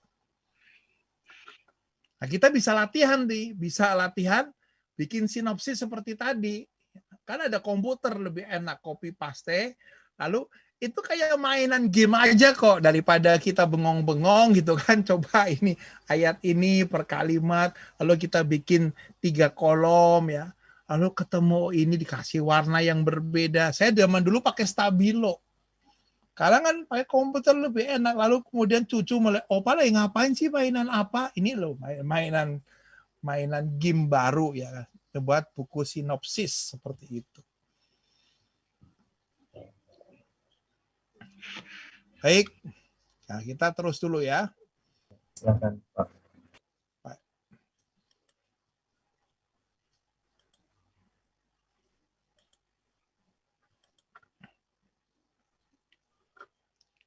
Nah, Injil Yohanes, kalau kita perhatikan, Injil Sinoptik itu merupakan riwayat hidup Yesus yang disajikan dari ketiga Injil. Riwayat hidup Yesus yang diceritakan dari Galilea, Yesus yang dari Galilea, lalu menempuh perjalanan sampai ke Yerusalem. Ini Injil Sinoptik, Matius, Markus, Lukas, bentuknya sama. Kemudian Yesus sebentar tampil di daerah Yudea dan kota Yerusalem, lalu wafat dan bangkit di situ, di Yerusalem. Semua bahan yang tersedia oleh penulis dipasang dalam kerangka itu. Ini salah satu format sinoptik yang jelas. Yaitu Yesus sekali berjalan dari Galilea, finish di Yerusalem. Kalau kita baca Injil Yohanes, itu Yesus 3 kali ke Yerusalem, bolak-balik. Itu membuktikan riwayat hidup Yesus tidak harus disusun menurut bagan sinoptik. Karena Yesus seolah-olah terus pulang pergi bolak-balik dari Yudea, Yerusalem, ke daerah Galilea. Bahkan peristiwa Yesus yang membersihkan bait Allah dalam Injil Yohanes ditempatkan di bagian akhir, justru di Injil Yohanes ditempatkan di bagian depan. Jadi Injil Yohanes menyimpulkan 3 kali Yesus mondar-mandir Galilea, Yerusalem, 3 kali. Nah, ini juga bisa diperkuat dengan data dari Injil Lukas, ya. Waktu Yesus tampil ke depan umum, Yesus berumur 30 tahun. Kalau dalam Injil Yohanes, Yesus 3 kali mondar-mandir Yerusalem, Galilea, lalu akhirnya yang ketiga kali Yesus disalibkan, berarti kesimpulannya Yesus disalibkan umur 33. Ya, berdasarkan informasi dari Lukas, Yesus tampil di muka umum umur 30 tahun, lalu dalam Injil Yohanes Yesus 3 kali ke Yerusalem dan disalibkan pada pertemuan yang ketiga, berarti kesimpulannya Yesus disalibkan umur 33. Nah, itu kesimpulan berdasarkan pembacaan dari keempat Injil sekaligus. Tapi dalam Injil sendiri tidak pernah disebutkan Yesus disalibkan umur berapa. Tapi Injil Lukas disebutkan Yesus tampil di depan umum umur 30 tahun. Nah, itu salah satu ya. Nah, kemudian sebenarnya persoalan ini pertama kali sudah ditegaskan oleh seorang uskup Hierapolis di Frigia yang bernama Papias pada pertengahan pertama abad kedua Masehi. Menurut Papias, Markus, sang juru bahasa Petrus, menuliskan dengan seksama segala perkataan atau perbuatan Tuhan Yesus yang Petrus ucapkan, tapi tidak menurut urutannya. Jadi menurut uskup ini, Markus itu adalah murid Petrus. Ini menurut Papias. Dan pandangan ini cukup kuat dalam tradisi Katolik dipakai. Lalu menurut Papias ini juga, Markus dengan leluasa mengoleksi pengajaran dan pengajaran atau khotbah-khotbah Petrus sebagai bahan pendukung untuk katekese jemaat. Jadi memang Markus seorang yang fasih dalam berbahasa Yunani tentunya, Sedangkan Petrus, saya bisa membayangkan seperti itu ya. Seorang nelayan Galilea, tapi dia saksi mata, ngomongnya pakai bahasa Aram atau bahasa Ibrani, tapi kemudian dituangkan dalam bahasa Yunani oleh si Markus. Nah, seperti itulah prosesnya. Sehingga dari proses ini muncullah pendapat-pendapat modern ya, seperti ini. Hipotesa dua sumber menurut Lohmann. Menurut Wilhelm Lohmann ini tahun 1835, Injil Markus adalah Injil yang pertama menjabarkan kabar gembira itu dalam jenis sastra Injil. Jadi pertama sudah dari abad kedua, Papias tadi, Markus, dalam pengaruh kewibawaan Petrus.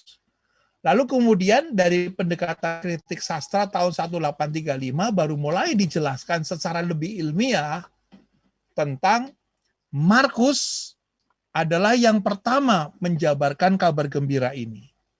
Dan membuat kerangka geografis dan kronologis dari hidup Yesus. Jadi menurut Lohmann ini, Markus adalah pencetus sastra Injil.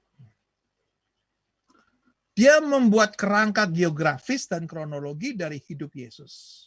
Bahan-bahan yang sudah ada itu ditempatkan di dalam kerangka geografis dari Galilea berjalan menuju ke Yerusalem.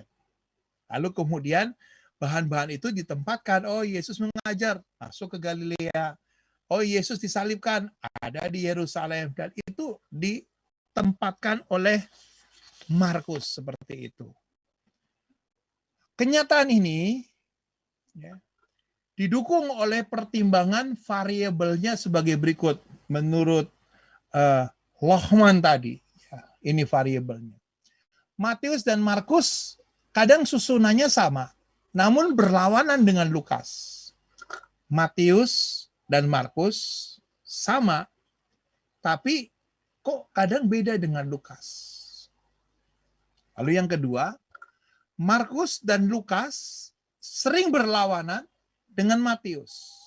Nah, ini membutuhkan pencernaan yang pelan-pelan, tapi ini tidak terlalu penting karena ini adalah satu spekulasi ilmiah ya, yang mungkin kita tidak terlalu membutuhkan ini. Tapi ini alasannya mengapa tadi Lohmann mengatakan Markus itu yang tertua dengan variabel seperti ini.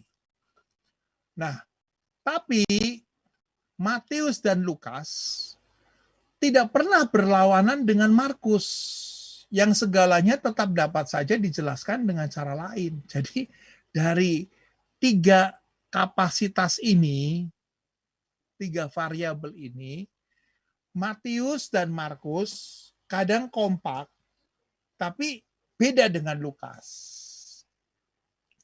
Markus dan Lukas kadang-kadang kompak untuk melawan Matius. Wah, bingung ya.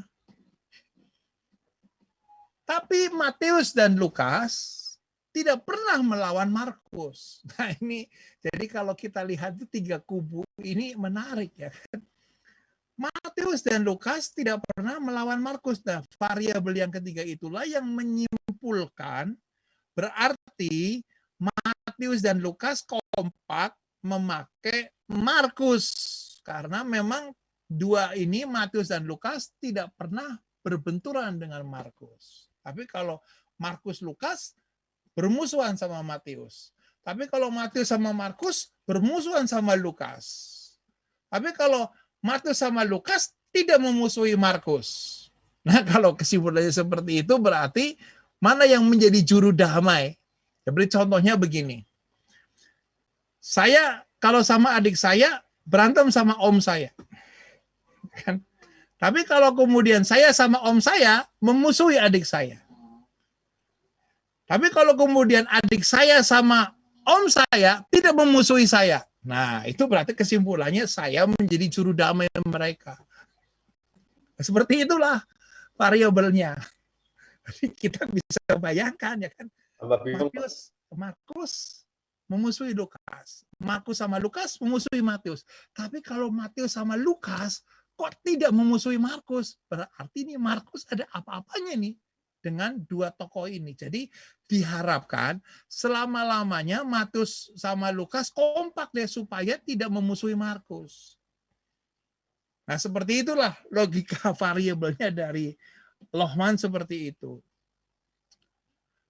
Hanya kemudian setelah kita mengamati ini, ya, mungkin sampai di sini apakah ada yang mau bertanya? Terus dulu ya. Hanya 31 ayat dalam Markus yang tidak mempunyai persamaan dalam Markus, atau ini sebenarnya bukan dalam Markus ya, di dalam Matius. Di dalam Matius atau Lukas. Ya. Matius dan Lukas masing-masing mempunyai 250 ayat yang mengandung materi yang sama, yang tidak mempunyai persamaan dengan Markus. Ini penjelasan dari pernyataan-pernyataan tadi.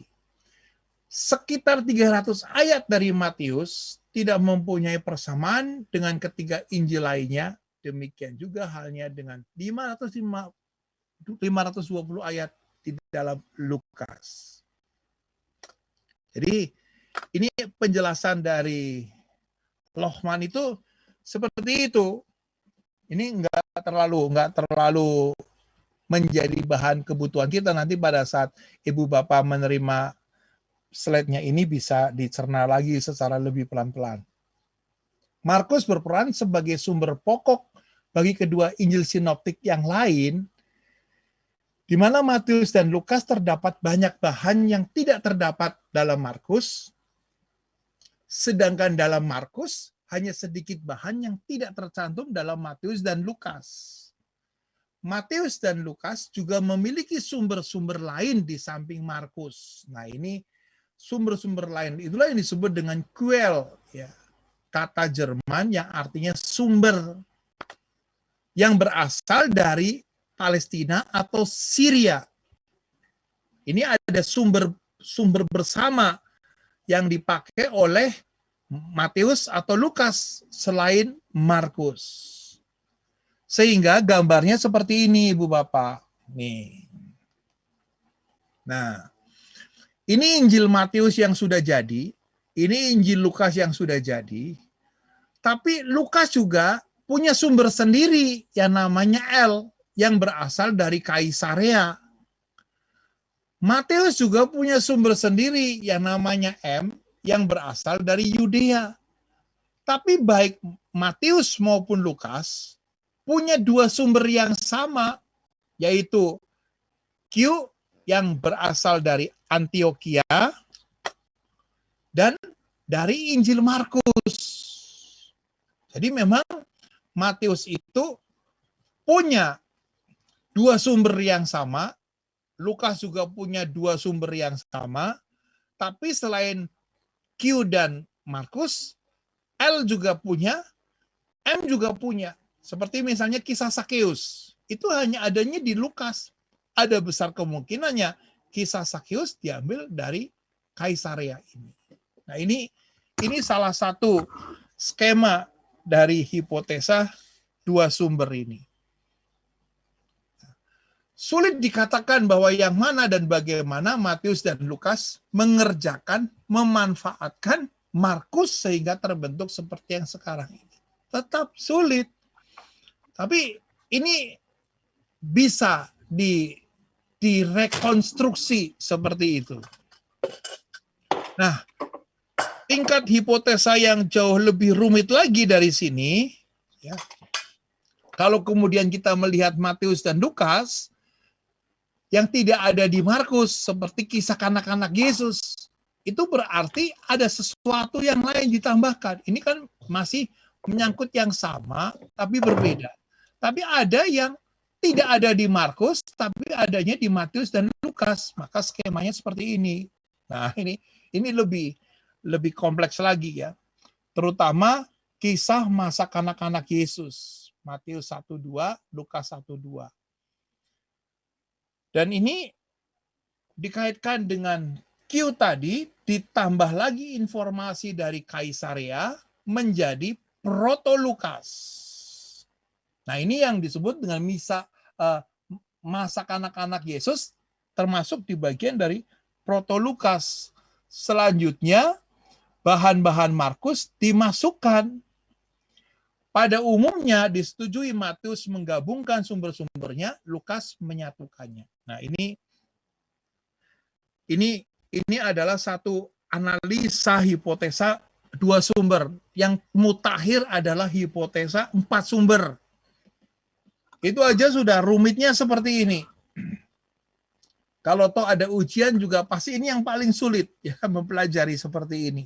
Tapi supaya Ibu Bapak tahu juga kan, ini pertemuan kedua menurut saya adalah grafiknya yang paling sulit. Nanti mudah-mudahan pertemuan ketiga dan keempat kita lebih menurun ya, lebih menikmati bagaimana Injil Markus, bagaimana Injil Matius dan Lukas.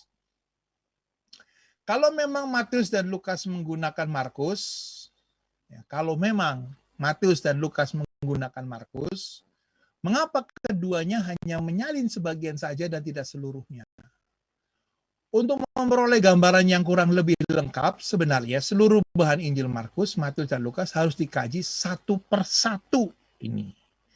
Injil Matius dan Lukas dalam bentuknya yang terakhir sangat berbeda kalau dibandingkan dengan Injil Markus.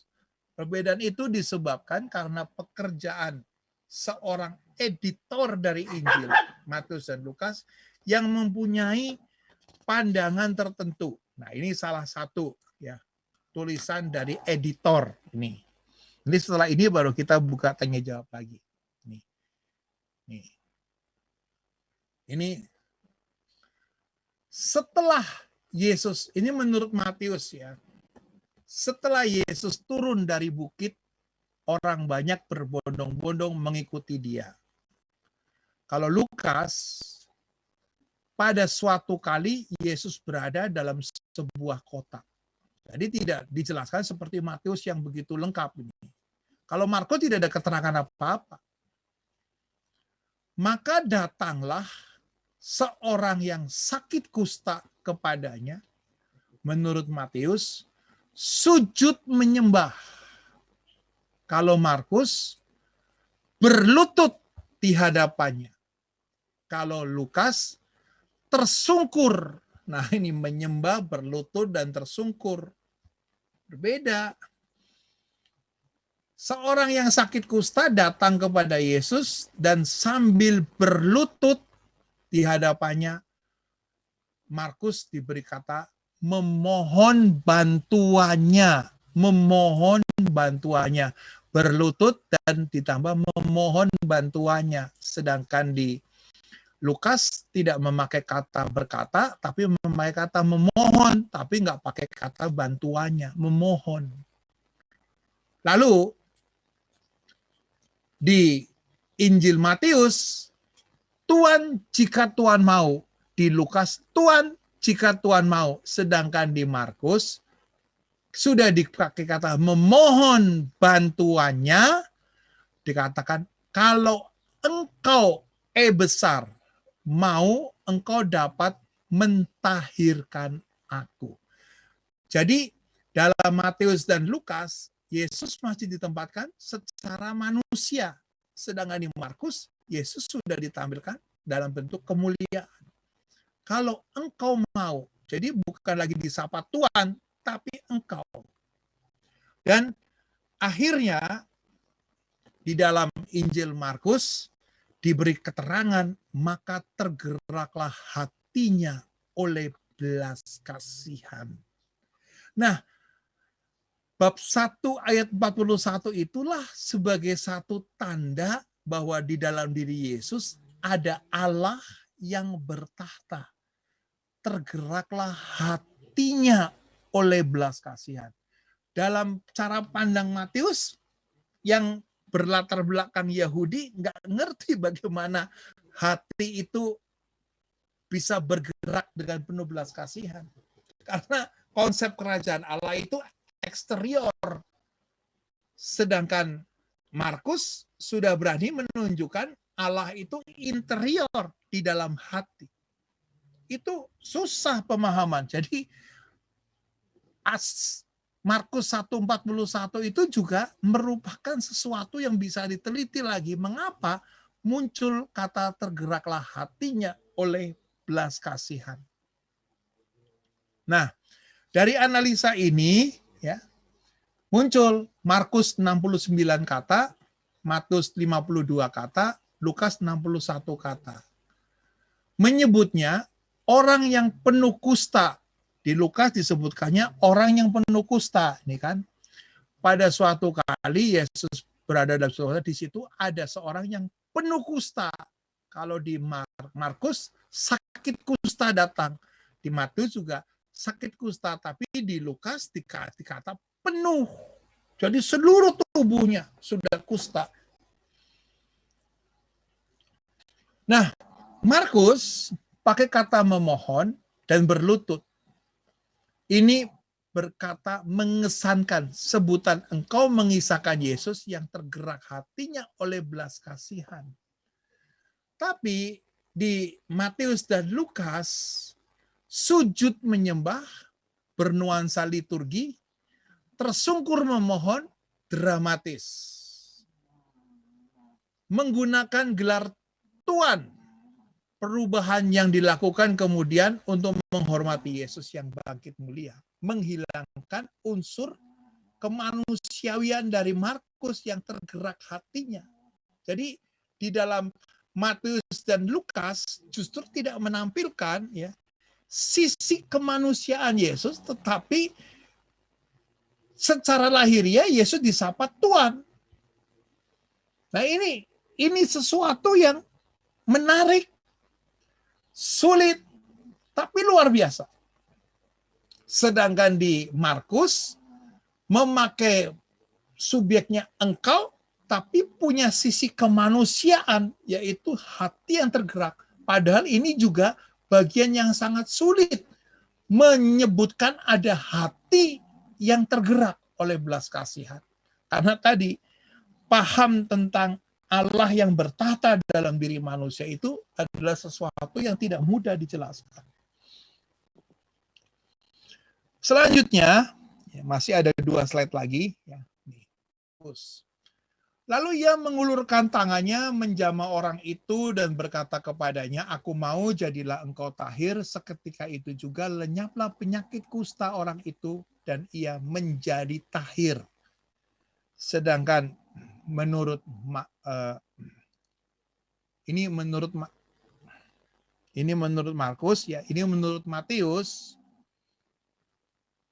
ya.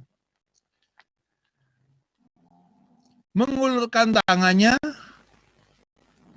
menjamah orang itu dan berkata aku mau jadilah engkau tahir. Seketika itu juga tahirlah orang itu daripada kustanya. Sedangkan di Lukas lenyaplah penyakit kustanya. Nah, kalau kita perhatikan di dalam Markus juga memakai kata lenyaplah penyakit kusta, lenyaplah penyakit kusta, lenyaplah ini penyembuhan yang menjadi tahir ritual. Sedangkan tahirlah orang itu penekanannya ritual Yahudi. Penekanannya ritual Yahudi, tahirlah saja. Ini ritual Yahudi. Sedangkan lenyaplah penyakit kusta itu penyembuhan dan menjadi tahir itu berkaitan dengan ritual. Tapi kata tahir di dalam Injil Lukas tidak begitu menarik bagi lingkungannya. Jadi tidak muncul kata tahir karena kata tahir itu lebih berkaitan dengan kitab imamat, hukum pentahiran. Untuk Lukas nggak perlulah menampilkan kata tahir di situ. Tapi langsung lenyaplah penyakit. Sedangkan Markus masih diberi embel-embel dan ia menjadi tahir. Lebih masuk akal untuk memperkirakan bahwa Matius dan Lukas mengenal bahan Markus, tetapi memilih pernyataan yang sesuai dengan interestnya masing-masing. Jadi kalau di Matius, lebih menekanannya pada kata tahir berdasarkan hukum Perjanjian Lama, kalau di Lukas, aku nggak perlu pakai kata tahir, tapi pakai kata lenyaplah penyakit itu. Karena tahir itu tidak dibutuhkan oleh lingkungan Lukas. Nah, bagian yang ketiga dari perikop ini, di Matius, ingatlah jangan engkau memberitahukan hal itu kepada siapapun. Di Markus, ingatlah jangan engkau memberitahukan apa-apa tentang hal ini kepada siapapun. Di Lukas, Yesus melarang orang itu untuk memberitahukannya kepada siapapun. Nah, tapi coba lihat. Di Markus, meneruskan kisah tentang ketidaktaatan orang kusta. Bahwa akhirnya orang kusta itu ngember kemana-mana. Kalau di Lukas, bukan ulah orang kusta yang tidak taat kepada Yesus, akan tetapi orang banyak itu mendengarkan kabar, entah dari mana, sehingga Yesus akhirnya berada dalam kesulitan, terpaksa tinggal di luar kota, di tempat sepi. Sedangkan Lukas, karena ulah orang banyak, Yesus menarik diri berdoa. Ini khas Lukas. Tapi untuk Matius, sikap tidak taat orang kusta tidak selaras untuk dikisahkan. Yesus Sang Mesias tidak ditaati. Jadi di Matius tidak dimunculkan kesulitan ini. Nah, jadi dari tiga ini akan menjadi semakin jelas ya, versi Matius, Markus, dan Lukas dari kisah yang sama dengan penekanan yang berbeda. Nah, sampai di sini. Silakan kalau ada yang ingin diskusi. Baik, Bapak Ibu, bagi yang ingin bertanya silakan langsung meng-unmute mic.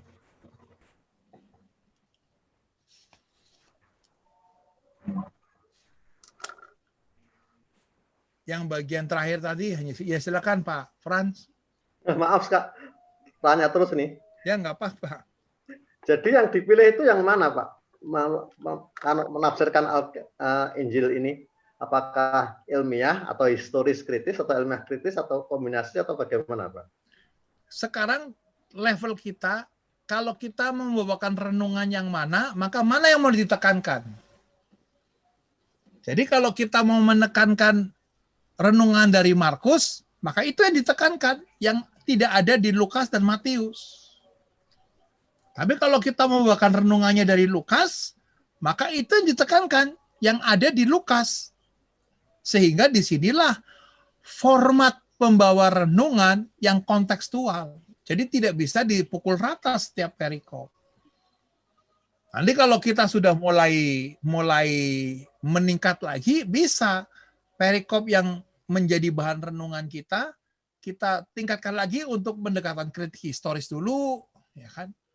Nah, kalau pakai kritik historis, maka apa sih hukum pentahiran? Nah, dijelaskan di situ. Tapi kalau kemudian kita mau lebih tingkat lagi dari itu, kritik bentuk dari teks aslinya. Mengapa Matius dan Lukas pakai kata Tuhan, sedangkan Markus pakai kata engkau? Nah, itu kritik bentuknya sampai di situ. Jadi yang sekarang sampai di ilmu kita dalam belajar ini adalah, jadi kalau kita renungan tentang orang kusta tadi, jelas kalau menurut Lukas, berarti apa yang ditekankan? Sisi mana yang tadi masalah berlutut, menyembah, atau memohon, atau apa? Itu yang ditekankan. Seperti itu Pak Fran. Ya. Monggo silakan yang lain. Satu pertanyaan lagi Bapak Ibu, Ya. kita 4 menit menuju jam 12.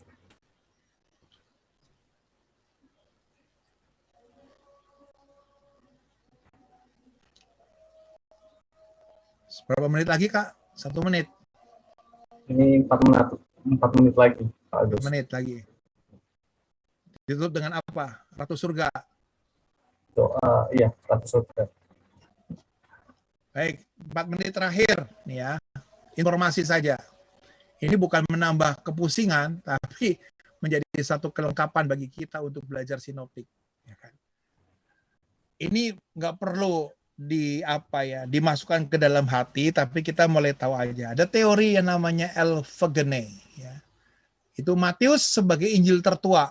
Tadi kan kita sibuk dengan Markus, tapi Elphegene mengatakan Matius sebagai Injil tertua. Wah, karena tadi ini kedudukan sumber ki sama sekali menjadi tidak diperlukan dalam hipotesa ini.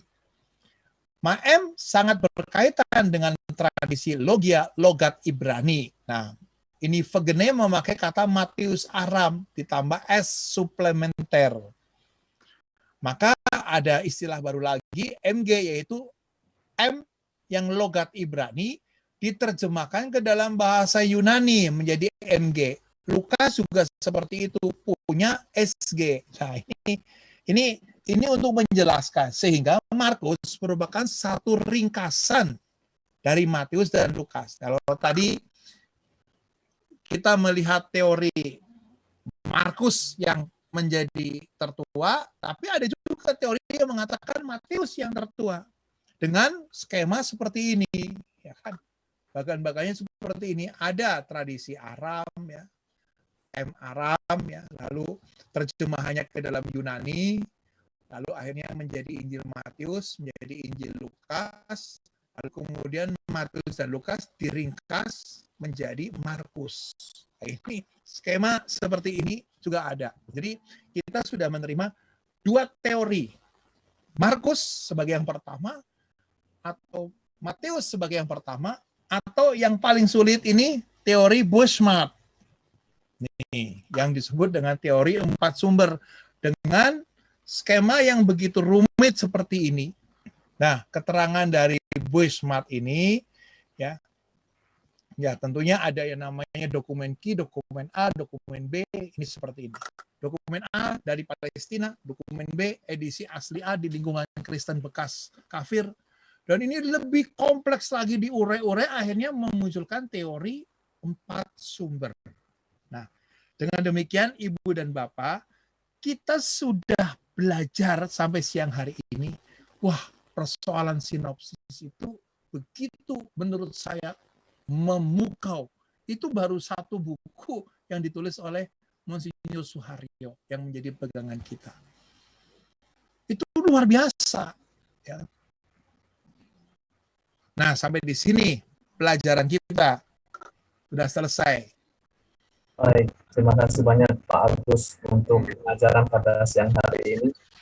Dan terima kasih juga Bapak Ibu semua yang sudah bergabung bersama dengan kami, KKS KP Jakarta Selatan.